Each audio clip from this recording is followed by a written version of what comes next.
Oke, siang hari ini kita sampai pada pelajaran pendidikan agama Kristen.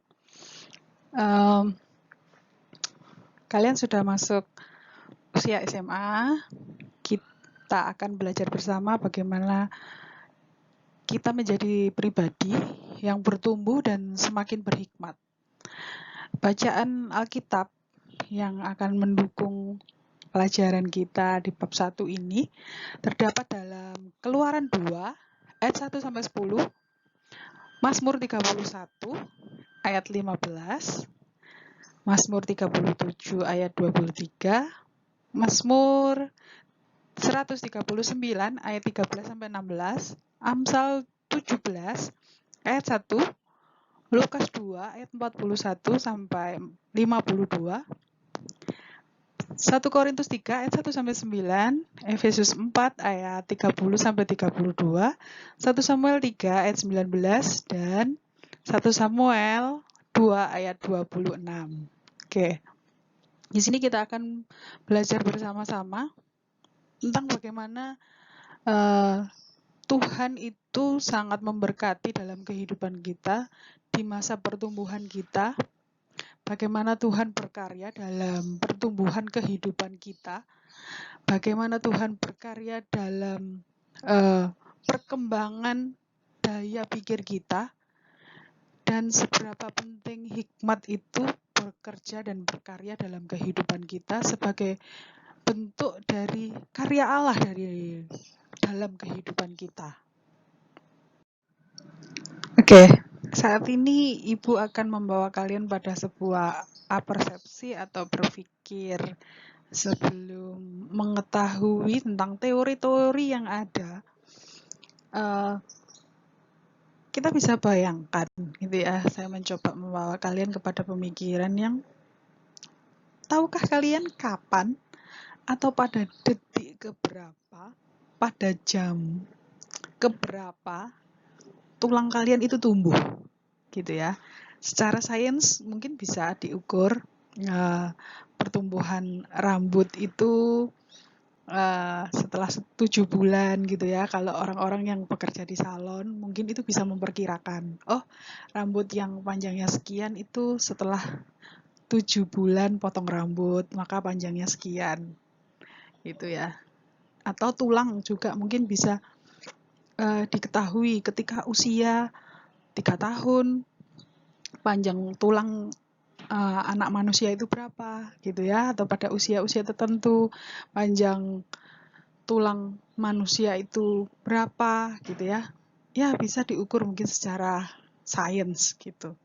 Tetapi apakah kita bisa melihat, apakah kita bisa tahu saat ukuran itu bertambah, kita bisa melihatnya? Dan pada detik keberapa rambut manusia itu tumbuh? Atau saat mengalami perubahan warna gitu ya, bukan disemir di sini maksud saya. Oke, mungkin kalian yang sudah pada ngecat rambut gitu ya, tahu tadi jam 2 rambut saya masih hitam gitu, dan jam 3 saya baru mewarnainya ke salon gitu misalnya, atau disemir sama teman gitu. Oke, mungkin bisa kalian ceritakan gitu. Tetapi yang saya maksud di sini bukan yang seperti itu. Ketika orang memasuki usia setengah baya, atau mungkin ada beberapa orang yang mengalami perubahan warna rambut gitu ya, karena pigmen atau apa gitu ya, adakah yang bisa melihat pada detik dan jam keberapa perubahan warna rambut itu terjadi? Oke. Mungkin belum ada yang bisa melihat ya dengan kasat mata. Di sini merupakan sebuah bentuk karya Tuhan yang patut kita syukuri, yang patut kita nikmati, betapa Tuhan itu sangat luar biasa memelihara kehidupan manusia. Meskipun kadang kita merasa kurang akan segala kebutuhan kita, tapi kita di sini mau bersyukur, mau makin bertumbuh, mau makin mengerti setiap kehendak Tuhan, dan meminta hikmat-hikmat Tuhan supaya kita bisa menjadi orang yang semakin lebih baik, menjadi pribadi yang semakin bertumbuh, dewasa dan berhikmat gitu. Oke, kita tinggalkan warna rambut dan semi rambut ya. Yang rambutnya masih pada merah, mungkin ya. Yang potongannya belum benar, karena ini sudah sebenarnya adalah sudah waktunya masuk ke sekolah, aktif begitu, tetapi karena kita masih dalam new normal gitu ya, kita belum bisa tatap muka, kita belum bisa berjumpa langsung, dan kita akan minta juga kepada Tuhan supaya kita mengerti maksud-maksud Tuhan dalam setiap kondisi yang ada, dan biarlah badai ini cepat berlalu sehingga kita bisa saling berjumpa, bertatap muka dalam semua pelajaran gitu ya. Ya, yang mungkin masih merah rambut-rambutnya, masih warna pink, warna hijau, blue black, warna merah jagung, mungkin bisa dikembalikan ke warna aslinya atau hitam gitu ya. Karena di sekolah Immanuel juga ada tata tertib yang harus kalian ikuti. Warna rambut itu harus hitam, kecuali memang sejak lahir warna rambutnya merah gitu ya.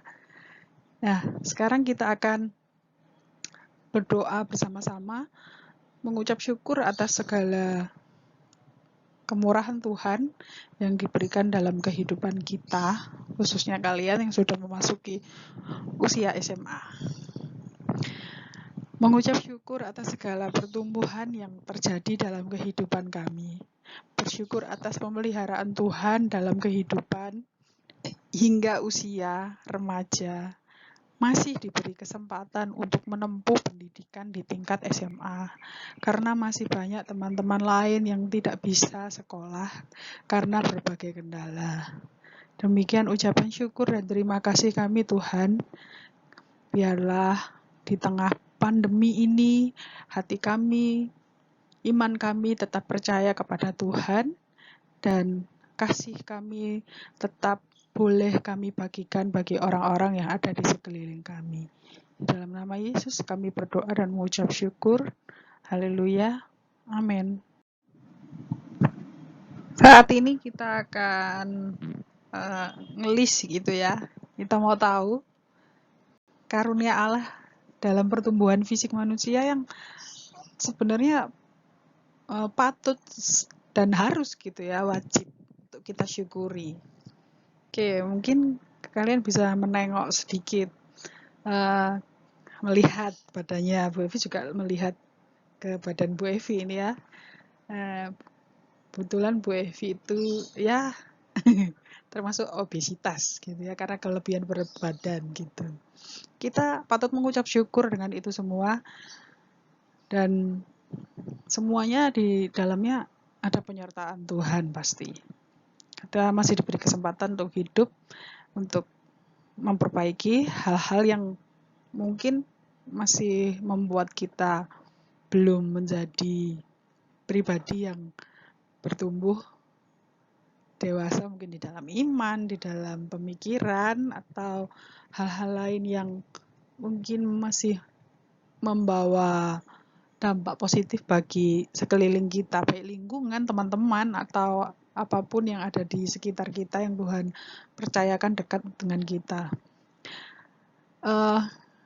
Kita mau nengok lagi ke tubuh kita gitu ya. Otot-otot yang lebih kuat. Ketika dulu mungkin kalian ingat, ada yang ingat masa kecilnya dulu pernah jatuh dari sepeda, mungkin pernah jatuh saat ayunan gitu ya. Itu semuanya terjadi karena mungkin otot-otot kita belum sekuat saat kita SMA gitu ya. Memang ya, memang tidak sekuat seperti anak SMA begitu, karena masih kecil gitu ya. Mungkin ada yang dari TK Immanuel mungkin lihat ayunan, oh iya saya pernah jatuh di sana gitu. Ya, sambil mengingat masa lalu gitu ya. Otot-otot yang lebih kuat dan tumbuh semakin tinggi. Oke, kalian mungkin ada sih orang-orang kerdil gitu ya. Itu apakah kita enggak perlu mengucap syukur? semuanya memang perlu disyukuri. Keadaan apapun kita perlu disyukuri dan patut kita syukuri. Kita semakin tinggi, gitu ya. Kalian semakin tinggi. Apalagi kalau ikut olahraga basket, gitu. Otot-otot dan tulang-tulang itu bisa bertumbuh lebih cepat, gitu ya. Pada pria, perubahan pita suara yang sama sekali berbeda saat masa kecil. Oke. Ini disebut dengan masa akil balik ya. Para lelaki atau pria-pria ini bisa mengetahui, oh ya, suaranya sudah berubah, gitu. Sudah menjadi lebih besar, hampir sama kayak bapaknya mungkin, atau sama papa, sama ayahnya, gitu. Terus perubahan organ tubuh dan perubahan serta ciri-ciri juga fungsi seksualnya. Oke.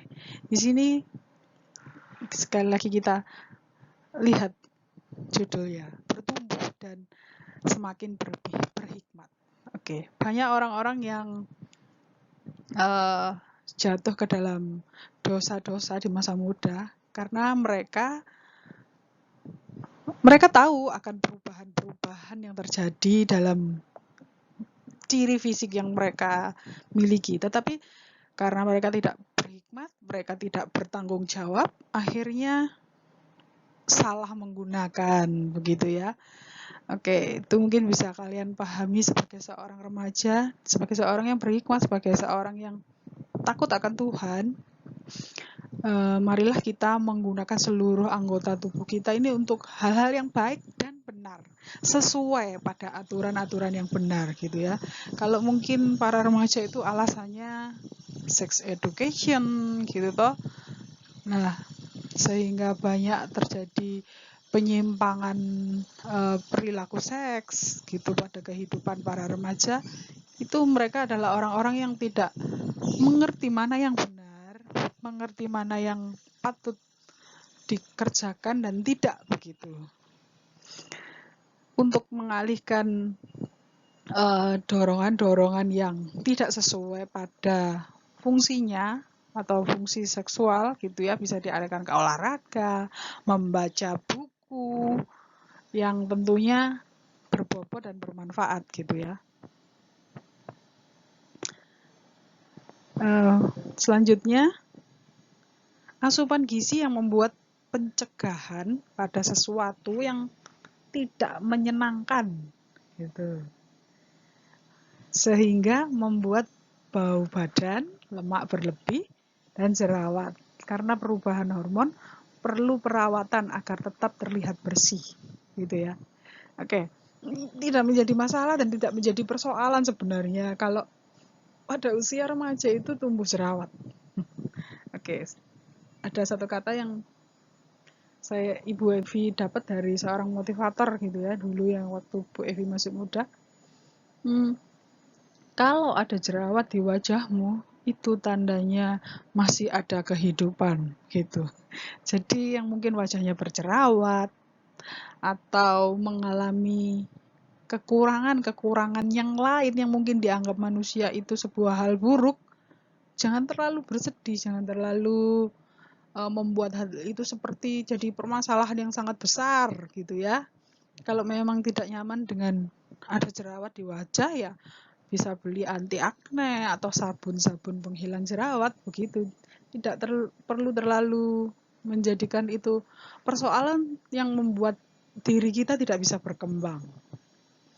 Atau mungkin pada usia remaja itu, ya ketika kita setelah berolahraga, badan kita mengeluarkan banyak keringat sehingga menimbulkan bau tidak sedap dan mengganggu lingkungan. Itu ya, bau badan harus kita syukuri, gitu ya. Ada itu, tetapi bagaimana ada sebuah tanggung jawab, kita harus tetap menjaga lingkungan.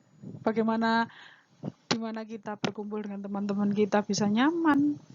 Nah, teman kita tidak terganggu dengan aroma yang keluar dari tubuh kita, gitu ya. Oke, berikutnya ada keadaan yang kita alami, itu semuanya patut kita syukuri. Sebagai umat Tuhan, kita patut mengingat semuanya itu, mengingat apa yang Tuhan sudah berikan bagi kehidupan kita dan bersyukur di atasnya. Oke, sampai sekarang pada slide berikutnya. Kita mau belajar dari Alkitab sekarang. Dari Alkitab Perjanjian Lama. Oke. Alkitabnya orang Kristen itu ada 2 bagian ya. Yang satunya Perjanjian Lama, yang satunya lagi Perjanjian Baru. Beberapa contoh pertumbuhan para tokoh Alkitab dalam Perjanjian Lama mengisahkan kehidupan para tokoh yang tergambar secara berurutan masa pertumbuhannya. Ya, yang pertama kita tahu ada tokoh yang namanya Musa. Oke. Nama Musa itu memiliki arti diangkat atau diselamatkan dari air. Oke, kita sudah tahu kisahnya ya. Sudah paham kisahnya ketika kalian masih sekolah minggu, sudah sering mendengar cerita dari Bapak Ibu guru sekolah minggu ya. Musa bertumbuh dan berkembang dengan asuhan dari putri Firaun dan mendapat perlakuan khusus layaknya seorang anak raja gitu ya, di dalam istana gitu. Layaknya keluarga istana gitu. Bagaimana kita jadi seorang yang jadi putra atau putri raja itu betapa spesialnya gitu ya, kita di dalam kerajaan, mau makan diambilin, mau minum diambilin gitu ya. Mungkin ada banyak privilege gitu di dalam kehidupan, kenikmatan dan kenyamanan lah yang bisa kita bayangkan sebagai seorang keluarga di dalam istana. Kisahnya dapat kalian baca dalam Keluaran 2 ayat 1 sampai 10. Nah, berikutnya tokoh yang kedua ada Samuel gitu ya. Ada yang tahu nama ibunya Samuel? Iya, Ibu Hana gitu ya. Ibu Hana itu membawa atau mempersembahkan pertumbuhan anaknya karena dia mengingat betapa susahnya dia mendapatkan seorang anak, yaitu Samuel ini, sehingga dia berkomitmen untuk membawa Samuel diserahkan kepada Imam Eli untuk dibesarkan dalam rumah Tuhan. Kisahnya ada di dalam 1 Samuel 2 ayat 26 dan 1 Samuel 3 ayat 1 sampai 21. Nah, kita bisa tahu di mana ceritanya dia bertumbuh di dalam Tuhan, dia menjadi seorang yang bekerja dengan baik untuk imamnya gitu ya, untuk Imam Eli. Nah, berikutnya ada Daud. Daud bertumbuh menjadi pemuda yang kuat. Wajahnya kemerah-merahan dan elok parasnya gitu. Nah, pertumbuhan yang terjadi pada para tokoh ini terjadi sehingga dituliskan gitu, dicatat dalam sejarah kehidupan para nabi ini. Nabi Musa, Samuel, dan Daud ini menjadi tokoh-tokoh yang terkenal dan bisa memotivasi kehidupan khususnya orang-orang Kristen. Selanjutnya ada tokoh yang sudah sangat menjadi panutan gitu ya. Apalagi seorang Kristen, tidak ada teladan lain yang utama selain Tuhan Yesus Kristus. Dalam Perjanjian Baru ada tokoh yang menjadi pusat gitu ya, atau sentral dalam kehidupan kekristenan, yaitu Yesus Kristus. Kalau bisa lihat dalam Lukas 2 ayat 52. Oke, Tuhan Yesus juga mengalami pertumbuhan loh. Dia juga lahir dari rahim manusia meskipun prosesnya dia untuk menjadi seorang anak manusia itu bukan karena proses biologis gitu ya, karena kehendak Tuhan sendiri. Lahir menjadi manusia, numpang itu ya, di rahimnya Maria. Dia mengalami juga pertumbuhan, sama seperti anak manusia yang lain. Dia juga sekolah di sinagog begitu ya Tuhan Yesus itu. Dia juga belajar, dia juga membantu orang tuanya Maria dan Yusuf untuk mengurusi keluarga, membantu mengurus adik-adiknya gitu. Kalau kita mau baca Alkitab itu, Tuhan Yesus itu punya saudara juga. Dan dikisahkan juga Yusuf adalah seorang tukang kayu. Jadi Yesus sering membantu dalam kehidupannya, membantu orang tuanya untuk melancarkan usaha kayunya ini. Ya, mungkin menjadi sebuah hal yang memalukan atau gengsi gitu ya di zaman sekarang gitu. Yang orang tua kita mungkin punya pekerjaan yang tidak berkelas atau apapun yang sepertinya direndahkan manusia itu ya. Tetapi kita punya teladan Yesus. Dalam kehidupan Yesus tidak seperti itu. Dia bersyukur dia menjadi seorang yang menjadi teladan di kala itu. Di seusianya, orang-orang seusianya dia menjadi contoh dalam kehidupannya. Terus dia makin bertambah hikmatnya. Kalau mungkin kita baca di ayat lain itu ada Tuhan Yesus itu berdebat dengan ahli-ahli Taurat. Ya. Yesus pernah mempunyai hikmat yang sampai seperti itu. Itu semuanya karena Allah dan memang dia Allah sendiri toh. Dia Allah sendiri tapi dia tidak membuat dirinya terlihat seperti Allah gitu. Dan berikutnya Tuhan Yesus semakin menyenangkan hati Allah. Sampai pada kematiannya, Yesus tetap melakukan hal yang terbaik dalam kehidupannya untuk menyenangkan hati Tuhan. Apa yang dikerjakan semuanya bukan untuk kesenangannya sendiri. Semuanya untuk kesenangan hati Allah yang mengutusnya untuk datang ke dunia. Setelah kita tahu contoh-contoh dari Alkitab, baik Perjanjian Lama dan Perjanjian Baru, kita punya contoh juga yang Bu Evi ambil dari buku pelajaran agama Kristen, pendidikan agama dan budi pekerti kelas 10, yang mungkin kalian juga sudah pegang semua ya. Ada beberapa tokoh dunia yang dalam pertumbuhannya patut kita maknai ungkapan-ungkapannya. Yang pertama ada yang namanya Chili Davis. Dia adalah seorang pelatih baseball Amerika. Gitu ya. Dia mengungkapkan growing old is mandatory. Growing up is optional. Oke. Dalam bahasa Indonesia memiliki arti demikian.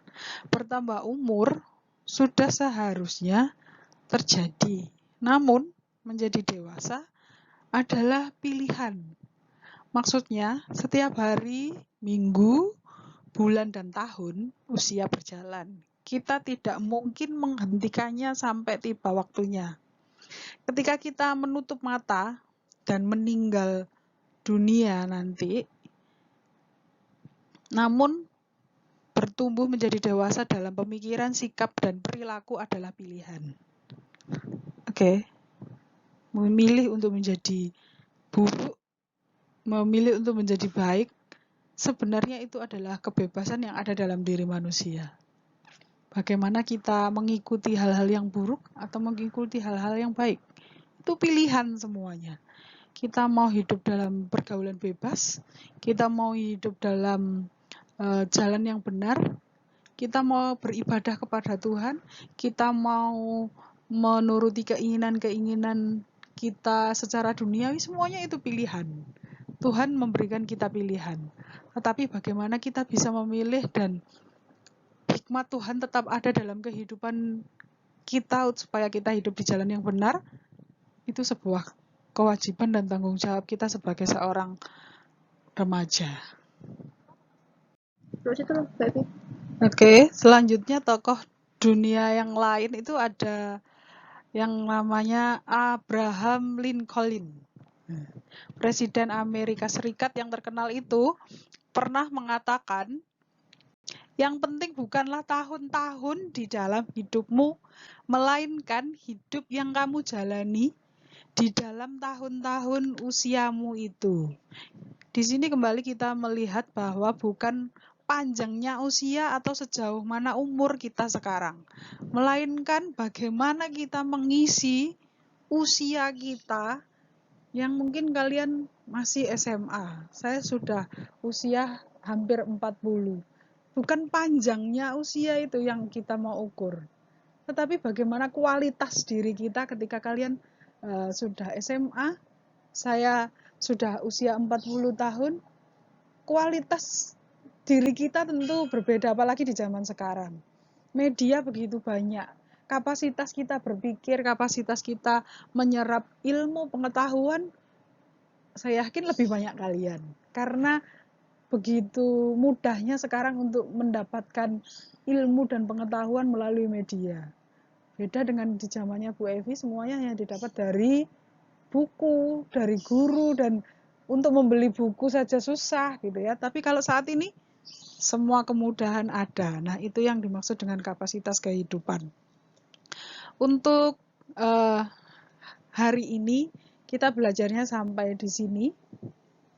Bagaimana hidup kalian dari usia 0 hingga sekarang mungkin ada umur 15, ada 16 atau 17 mungkin. Kalian bisa mengisi hidup kalian dengan hal-hal apa? Ada tugas yang Ibu Evi nanti akan sampaikan di Google Classroom.